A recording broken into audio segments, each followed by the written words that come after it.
किसान साथियों, गेहूं की बुआई तो हो ही चुकी होगी या फिर आप बुआई करने वाले होंगे। आज हम जानेंगे गेहूं में हम कल्ले कैसे बढ़ा सकते हैं।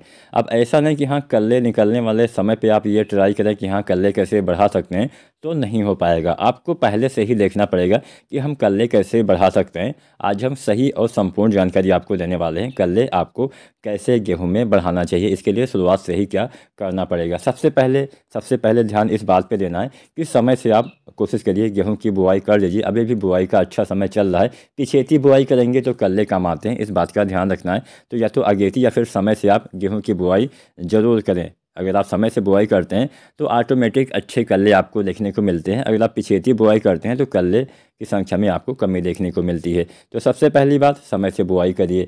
इसके साथ साथ अच्छी किस्म का होना भी ज़रूरी होता है। इसके साथ साथ बुआई के समय जो हम खाद डालते हैं उसकी सही मात्रा का होना ज़रूरी होता है, क्योंकि किसान साथियों जब बुआई हम करते हैं उसके बाद सबसे पहले जड़ों का विकास होता है, फिर आप हमारे पौधे का विकास होता है, उसके बाद बारी आती है कल्ले के विकास में। तो जड़ विकास बहुत ही आवश्यक होता है। जड़ विकास में सबसे ज़्यादा काम फास्फोरस का होता है। फास्फोरस हमें किससे मिलता है? डीएपी, एनपीके या एसएसपी से मिलता है। तो यहाँ पे बुआई के समय आपको, अगर आप डीएपी का इस्तेमाल करते हैं तो लगभग किसान साथियों आपको 55 किलो जो है वो डीएपी खाद बुआई के समय गेहूं की फसल में अवश्य डालना है।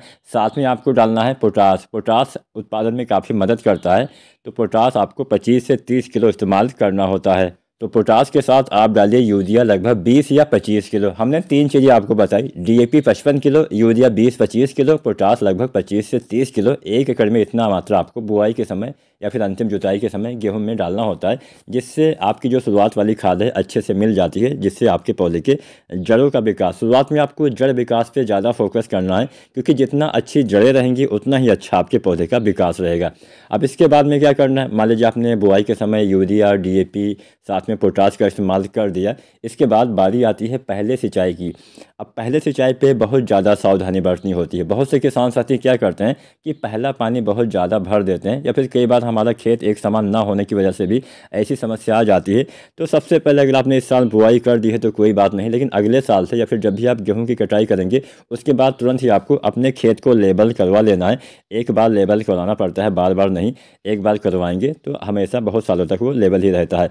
तो यहाँ पे लेबल करवाने से सबसे ज़्यादा फ़ायदा सिंचाई पे ही होता है। जब आप पानी लगाते हैं तो पूरे खेत में एक समान आप सिंचाई कर सकते हैं। और ऐसे वैसे क्या होता है कि हाँ कहीं पे आपका पानी ज़्यादा हो जाता है, कहीं पे पानी नहीं पहुँचता है। जहाँ पे पानी ज़्यादा हो जाता है वहाँ की हमारी फसलें पीली हो जाती हैं।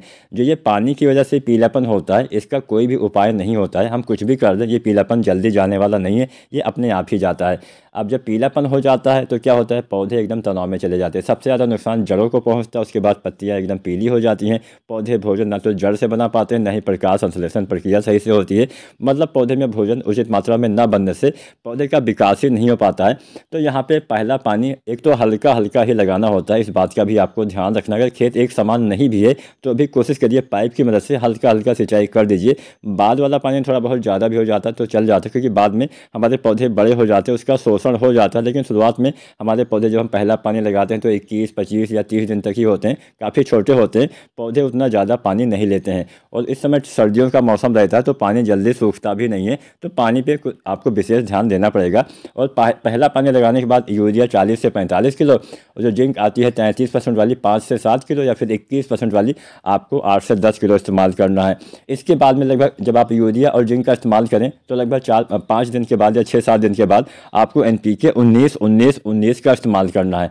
एनपीके 19-19-19 1 से 1.5 किलो अगर आप इस्तेमाल करते हैं तो पौधे में जड़ों का विकास अच्छे से होगा, कल्ले का विकास अच्छे से होगा। अगर आपने बुआई के समय सागरिका का इस्तेमाल नहीं किया है तो इस अवस्था में सागरिका लिक्विड का इस्तेमाल करिए। एनपीके के साथ में सागरिका आपको 300 से 400 ml डालना होता है, बढ़िया लाभ मिलेगा। अगर आपने सागरिका दानेदार डाला हुआ है तो सागरिका लिक्विड डालने की आवश्यकता नहीं है। अगर आप ऐसा करते हैं तो आपके गेहूं में अच्छे कल्ले आएंगे, अधिक फुटाव होगा, हरियाली भी आपको देखने को मिलेगी। जब अच्छे कल्ले आते हैं तो ही हमें अच्छा उत्पादन देखने को मिलता है। तो शुरुआत से ही आपको ध्यान देना पड़ेगा, बाद में ध्यान देने से कुछ नहीं होता है। उम्मीद करते हैं वीडियो पसंद आई होगी तो लाइक ज़रूर करें और चैनल को सब्सक्राइब करें।